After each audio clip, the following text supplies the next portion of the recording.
A toothpick impaling a pig in a blanket dropped almost as if in slow motion to the floor. Kent, the previous holder of the toothpicked meat, let out a small whimper. Across the crowded room stood the hulking form that could only be Stockwell. Kent backed slowly into the shadows. Stockwell wasn't known for his kindness, and Kent did owe him $25,000.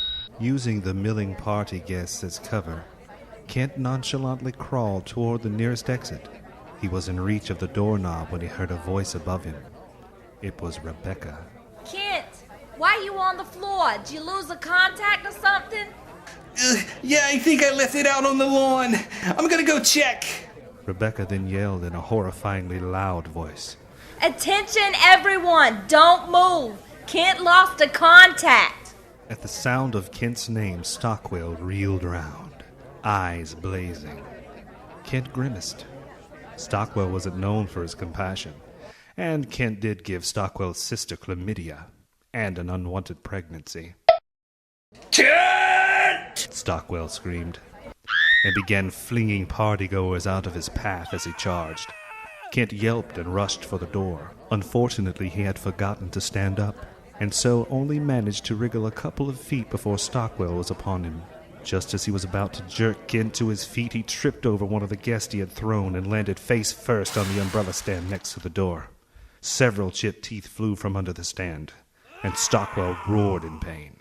Kent leapt to his feet, flung open the door, and sprinted down the driveway, trying desperately to escape. Stockwell wasn't known for his mental stability, and Kent had gotten him fired and then taken his job. Kent hit the street and began to search frantically for Sugar Tits, his scooter. He found it in the gutter. Some street punks had bent the handlebars and taken one of its wheels. Kent barely had time to mourn for Sugar Tits when he heard the enraged snarls of Stockwell getting closer by the second. Without thinking, Kent began to run again, hurling the useless scooter through the air as he went, where it happened to catch Stockwell in his groin.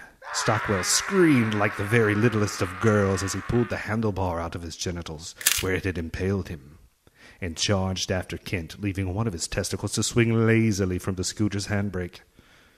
Kent had managed to get a few blocks ahead of Stockwell, but he was not in the greatest of shape, and his energy was fading fast. So Kent quickly began to hunt for a hiding place. The first thing to catch his eye was a small tree house. Kent climbed the rickety ladder into the wooden hut, some 20 feet up. As he pulled himself inside, he caught his pants on the last rung of the ladder, and he struggled to free himself. He yanked the wooden rung loose from the tree it had been nailed to, making a loud groaning noise that was heard quite clearly by Stockwell, who had stopped under the tree to apply pressure to his bleeding member. Kent!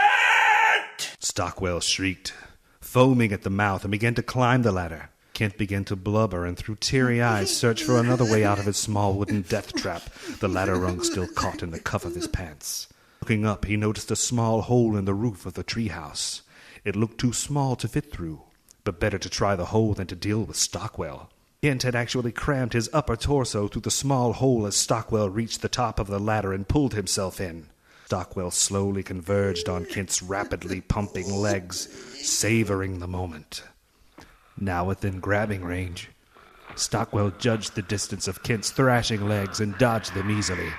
What he didn't count on was the nail-studded ladder rung hooked in Kent's pant leg, which now embedded itself in Stockwell's forehead.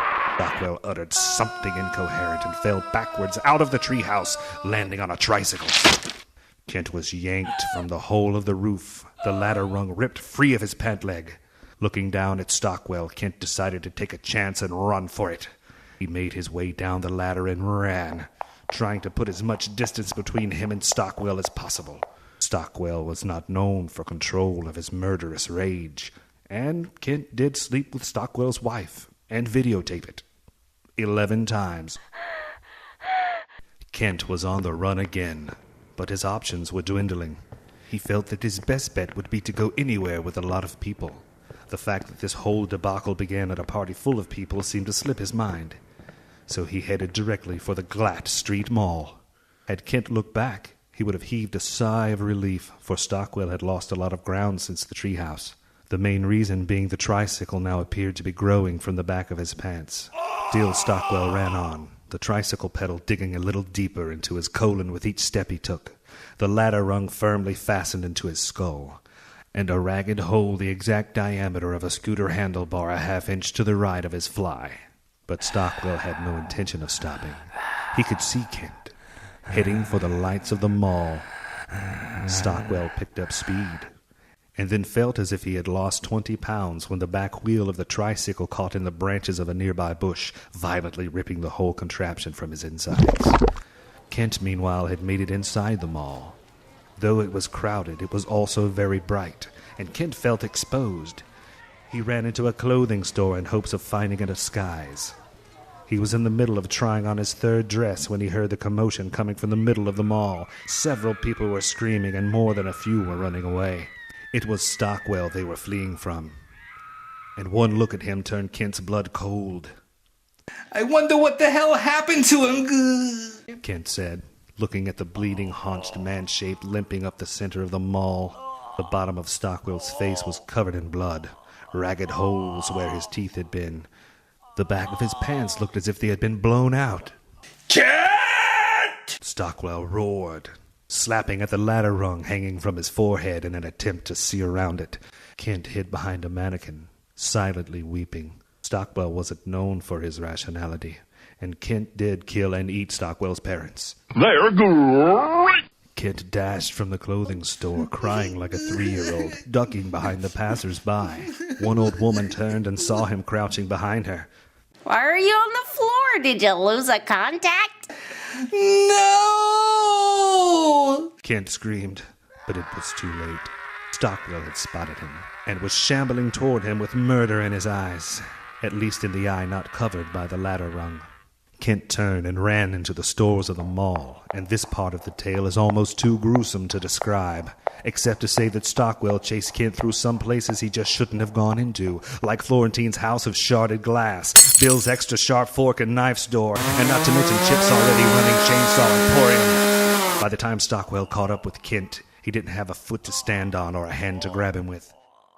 Stockwell pawed at Kent with his stumps for about an hour, during which time Kent had gone from being in mortal terror of Stockwell to just finding him kind of funny. At this time, Stockwell decided that a trip to the hospital might not be the worst idea, so he limped away, asking anyone in earshot to please call him an ambulance. No one did.